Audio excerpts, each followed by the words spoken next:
Kuya Regan.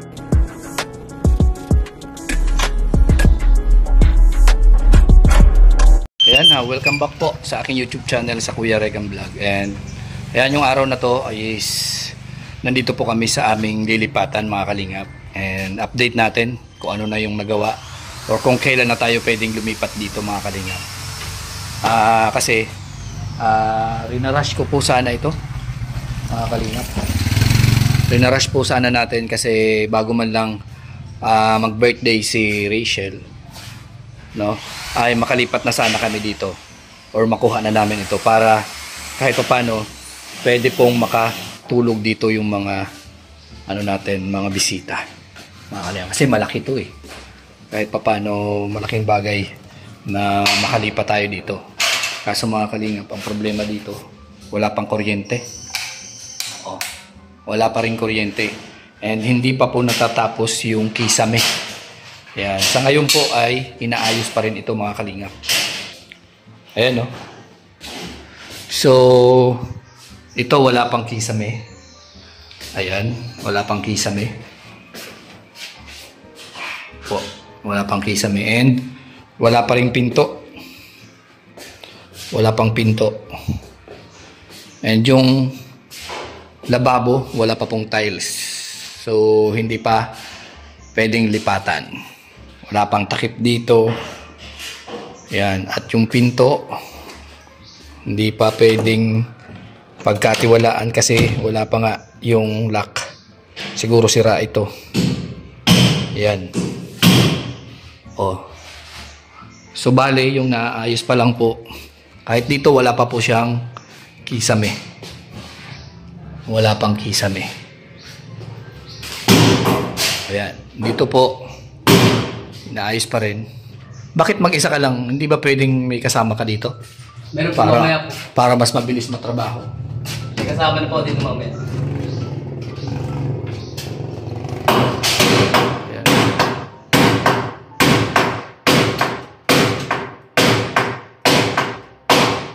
Ribit-ribit lang pala, no? Akala ko welding.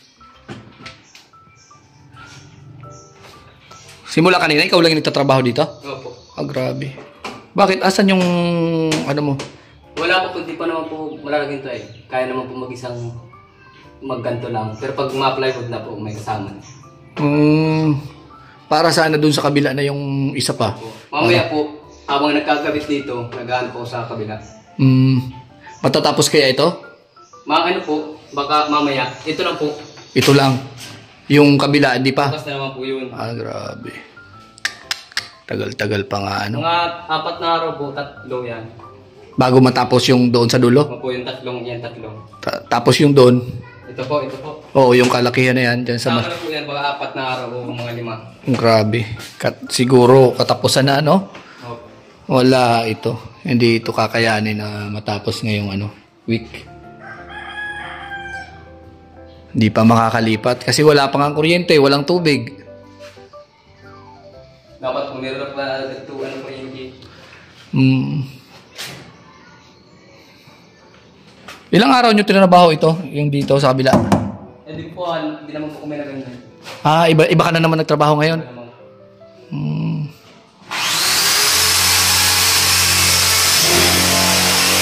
So ayan mga kalingap, ito po yung update natin sa bahay na lilipatan namin. Hindi pa po natatapos yung trabaho. Ayan po. And kasalukuyan pa po itong tinatrabaho ngayon. Ayan. So makakadalawang kwarto pa lang po. Itong isa tapos na ito. Nakalak na siya. Nakasarado. Ito. Nakalak mga kalingap. So safety na. Yung dito. So ito na lang po yung tinatrabaho ngayon. 4 na araw pa daw po ito mga kalingap. Kasama itong kalakihan, ano? Opo, kasama po yan. Ito, kasama po ito dito sa lababo. Papunta doon. 4 na araw. And yung dito, ang sabi sa akin ng may-ari, nakausap ko po kahapon, hindi na daw po muna ito itatiles. So bali ganito lang po ito. Pagtsatsagaan naman namin kasi syempre mga lalaki naman kami, walang problema yan. Wala pang tubig mga kalingap. tuwing ano. Yan, wala pang kunti. So, naghintay pa po tayo ng ilang araw bago makalipat dito. Baka hindi pa ito pwedeng tuluyan, mga kalingap. So, pagkasyahin muna natin yung mga bisita doon sa kabilang bahay. Tulad nga sinabi ko, nakatayo lang po muna matutulog. Pag sobrang marami tayo, nakatayo lang po muna matutulog doon sa bahay. Ganda sana dito mga kalingap kasi 4 yung kwarto. 4 yung kwarto. So pwede sana habang may bisita, dito sila or sa amang kwarto dito. Kaso nga lang, yun nga ang problema natin mga kalingap. Hindi pa tapos.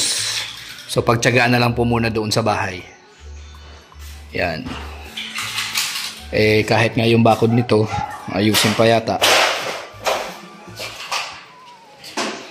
Yan yung bakod kasi labas-pasok pa po yung mga bata, mga kalingap. Ito yung part na gusto kong gawing garahe, mga kalingap. Yan. At saka ito. Yan. Ito yung pinagpipilian ko kung dito. Kasi isa sa problema dito is malapit sa kalsada.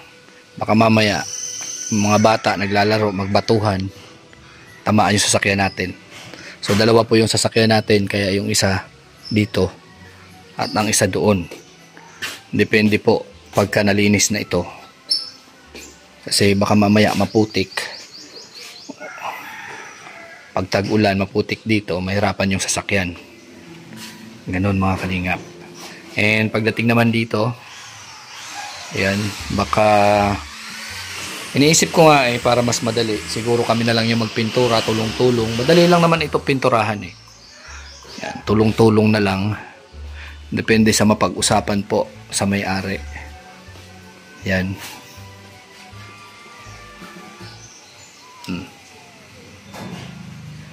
Kasi daming bandal po. Grabe. Halatang naabandona ng ilang po ito. Ng ilang buwan. Parang matagal na panahon yata itong naabandona. Ginawang tambayan ng mga bata. And ito, maghuhugas pa ng sahig. Yan. Kasi parang ang dumi. Yan. Pupunasan ito. Hugasan yung sahig. Pati dito. Kasi grabe. Daming dumi. Yan. Kaya maglilinis pa nito mga kalingap. Marami pang gagawin dito. Ayan. Pero ang mahalaga is makalipat kami para malapit na kami kay Dudong mga kalingap.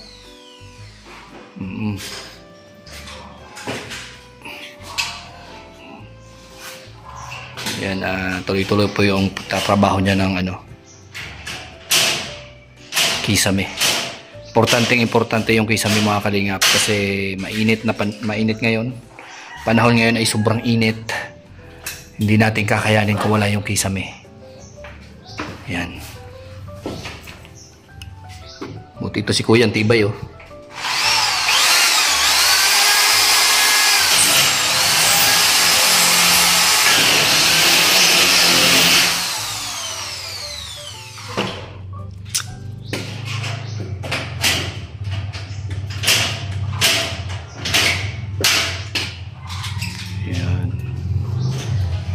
Tibay na. Magkakabit na lang siya ng plywood mga kalingap.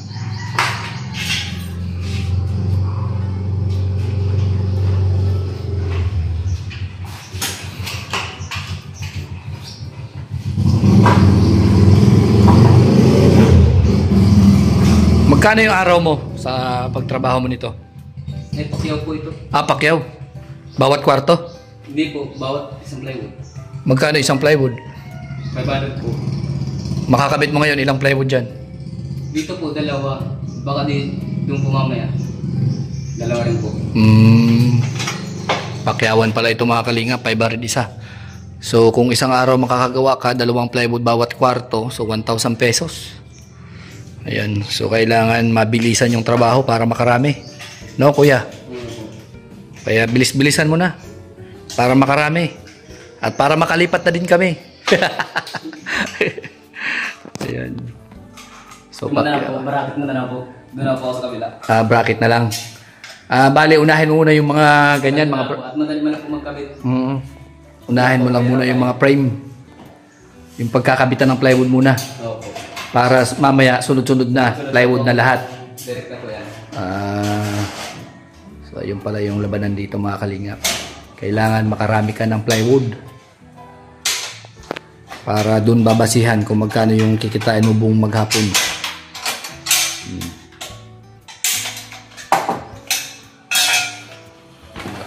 Mga pinturahan pa ito mga kalingap. Maganda na to. Pintura lang yung kailangan nito. Para siguro kulay puting pintura. Okay na yan. Oh. Tsaka yung ano dito. Pinagnanakaw kasi yung mga materialis dito. At ang kwento ng may-ari, pinabayaan ito ng unang nag-upa. Kaya medyo may ano na sila. May phobia na sila sa mga nagre-rent. Kailangan daw may kontrata.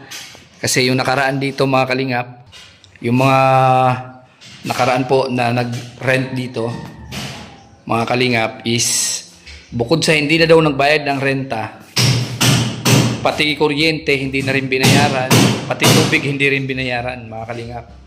Kaya marami, no? Marami yung inabunuhan ng may-ari dito.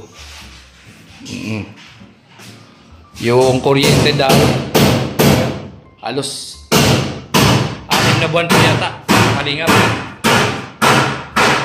6 na buwan na binayaran ng may-ari yung konsumo ng dating nag-upa. Plus hindi pa sila nagrenta sa may-ari. Kaya ngayon, grabe, talagang panigurado lagi. No? Panigurado na yung desisyon ng may-ari. Kailangan mayroong kontrata kung ilang taon kayo dito. Ganun na po. And bukod doon, kung dati daw mura yung upa dito, ngayon tataasan na nila. Ganon. Kasi marami silang ipinare-repair, maraming binago, maraming gastos. Ganon. Kaya ngayon medyo mahigpit na po ang may-ari. Di bale, wala mang problema kasi kami naman ay hindi naman namin gagawin yung ganon sa dating nagrenta. No? Na katulad doon sa ginawa nila, hindi na nga nag-upa, hindi pa binayaran yung kuryente, hindi pa binayaran yung tubig. Last pinabayaan pa yung bahay, kaya ninakaw yung mga gamit, mga wirings dito. Yan. Nababoy po masyado yung bahay. So, yun po yung problema ng unang may-ari. Hindi. Yun po ang problema ng may-ari sa dating nangupahan dito sa bahay na to. Kaya ngayon medyo mahigpit na sila. Mga kalingap. Magandahan dito mga kalingap, napakalapit po ito kay Roel. Kaya walang problema. Oo, walang problema dito sa bahay na to. No? Walang problema sa lugar. Unang-una malawak. Pwede kayo magtanim-tanim. Yan po. Pwede tayo magtanim dyan kung ano-anong gustong itanim. And doon pwede mag-alaga ng manok o ano pa man yung gusto nating magpaglibangan dito sa lugar na to. And ayan po, tanaw dito yung ano, bakod ni Kuya Awe. Ayan. Dito pa lang sa likod, kung gagawan natin dito ng daanan, no, pwede ka agad, no, makapunta kay Roel. Mas madali, mas malapit. Ayan, no, dito lang, tagos ka lang dito. Pag ginawa natin dito ng daanan papunta doon, ayun na, ayan na po yung lugar. Yan, ayun na po yung ano ni Roel, yung bahay, yung kubo ba. Ito malawak pa dito sa likod mga kalingap.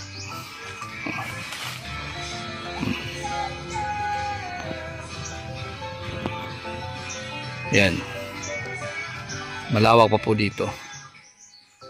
Yan.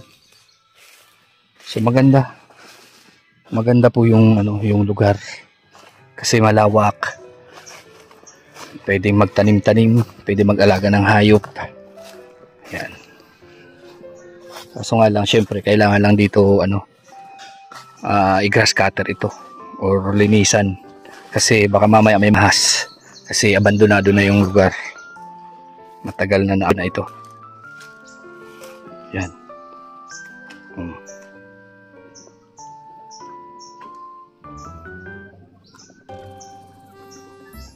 Yan. Lapit lang po mga kalinga, papunta kina Roel, so walang problema. Anytime na pupunta tayo sa kubo, lapit lang. So ayan po mga kalingap, ito na po yung ating update dito sa bahay na to, kasi merong may nagre-request kung ano daw po ang update sa bahay na to, nalilipatan namin. So ito na po, hindi mo nakita kung ano yung sitwasyon dito sa bahay. So sa ngayon po, yun na lang po muna. And maraming salamat po sa patuloy na pag-abang sa aming mga vlogs, pagsuporta sa aming mga channel. So ayun po, ako po yung magpapaalam na. And shout out lang natin or support natin Kuya Bal, Ate Edna, Kalinga Prab, Roel of Malalag. Yan, support po natin sila. And Rachel Morales Vlogs. And sa lahat po ng staff ni Roel, support po natin. Kilalan nyo na po kung sino-sino sila, mga kalingap. And syempre, shout out kay Manay Intay, Sis Haneros Official, Sis Aurora Manay 3 Anderson, kay Tita Claire. Ayan, support nyo po ang lahat ng kalingap partners. Ayan. At syempre, sa Golden Titas, ayan, shout out natin si Tita Elise, Tita Gina, Tita Josie, Tita Cap, Tita Annabel. Ayan, si Tita Linlin, Tita Miranda, Tita Sara. Ayan, syempre. And si Tita Beng. Ayan. At syempre, sa lahat po ng mga GC na nandiyan lagi, no? Sa lahat po na mga GC natin, mga grupo na sumusuporta sa Rochelle, sa buong Kalingap. Ayan, syempre, shout out sa inyo, no? Sa Darak with Rachel, Team Bubuyog, Rochelle Avid Fans, Team Blue Hearts, Team Pure Hearts. Yan. At syempre sa Rochelle Cavite Chapter, Kalingap Infinity Global Supporters, Kalingap Magnetic Fans, hindi. Sa Rochelle Magnetic Fans, ayan, shout out sa inyo. And syempre, sa iba pa pong mga GC na nandiyan na lagi na sumusuporta, sa Seven Dwarfs, ayan, shout out sa inyo. So bye-bye po and God bless po sa ating lahat.